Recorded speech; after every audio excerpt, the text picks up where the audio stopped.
Exercise. My wife just went to the doctor yesterday, but skiing and playing basketball, she racked her knee.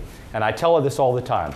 You have to vehemently protect your ability to move, because without it, wellness in America is elusive. Because there's just way, way, way too many choices of food out there. You know, remember the food sex kind of thing? You know, I basically say, you know, with food in America, it's like having a front door key to the Playboy Mansion.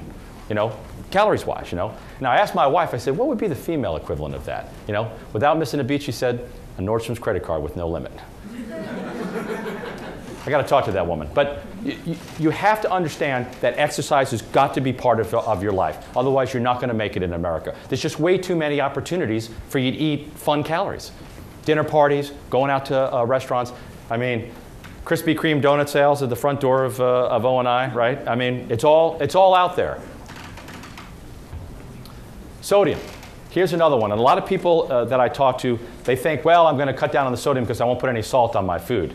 That's not where all the sodium in your diet comes from. It's from prepared foods. I think most of us know that. You got to be very careful. All of the prepared foods out there are just loaded with sodium. 2,400 milligrams, okay, is the maximum a day.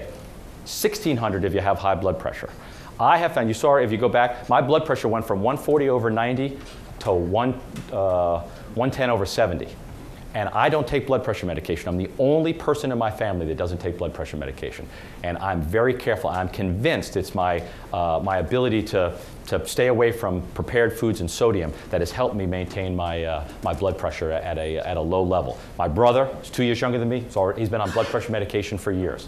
So be careful, because most of it comes from our prepared foods. My advice, which is not mine, I've seen this many times before. When you go to the grocery store, you got to eat around the edges, right?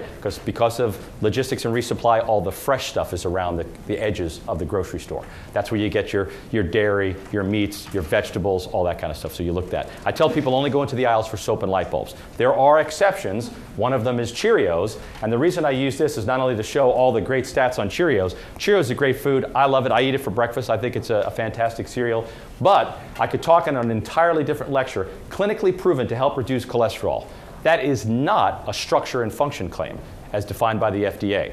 You know, many times you'll see, you know, calcium to build strong bones. Well, that just means that it has calcium in there, and it's widely accepted that calcium does help build strong bones. But that doesn't mean that in a normal serving of whatever you're eating, there's anywhere near the calcium that you would need to actually affect strong bones. In fact, many cases you'd have to eat 20 regular servings to have it affect you.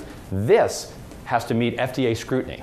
So you have to understand the difference of what you're reading on labels. Again, I got an entire lecture, Label Reading 101. I could talk for an hour, but you got to get smart about stuff like that. But there's one that is actually true. It does help reduce cholesterol.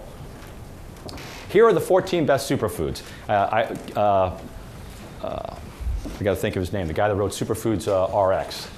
I've lost his name all of a sudden, but he wrote a great book that highlighted the best foods for your body. And I remember reading this early in my weight loss journey, and I said to myself, I'm going to try to eat these foods. And like broccoli, I never ate broccoli before then. I hated broccoli and Brussels sprouts and that kind of stuff. So I reintroduced them to my body, and because I had learned to listen to my body was telling me, hey, these are like long lost friends. This is good stuff for you. And I realized that although I had previously thought I didn't like some foods, that I kind of tried them 3 times, and I suggest that you do that. If you think there's foods that you don't like, I suggest try them 3 times, and if you still don't like the taste and texture, cross them off your list, because remember, you're not going to do it for the rest of your life. But I found that by reintroducing these, they were very, very helpful in my weight loss journey.